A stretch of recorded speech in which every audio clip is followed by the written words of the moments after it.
probably 1967 or 1968. I had just come to New York to make it as a folk singer. I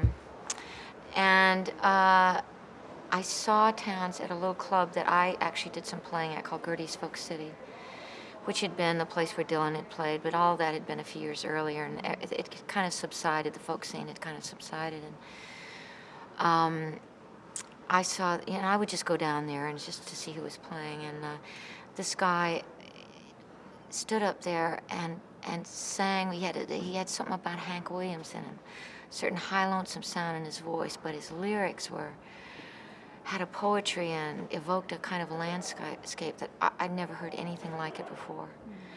And so, the first time I ever saw Townes was actually on stage.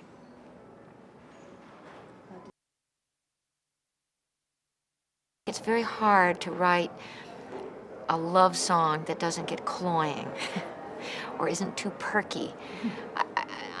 It's very hard to find a song that is positive without going into those areas.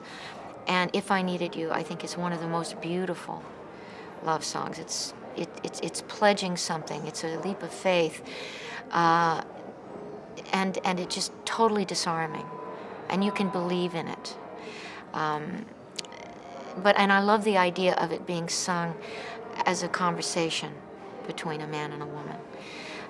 So I brought it to Don, and he loved it. But he did change one line because I guess Townes could be very literal when he wrote, and there were two parakeets in his life named Loop and Lil. And so he said, Loop and Lil agree. And Don Williams said, Loop and Lil? What is that? So he changed it to Who Could Ill Agree, which, hey, a great song, it just takes one little tweak to make it, a perfect fit for somebody else. So it worked beautifully.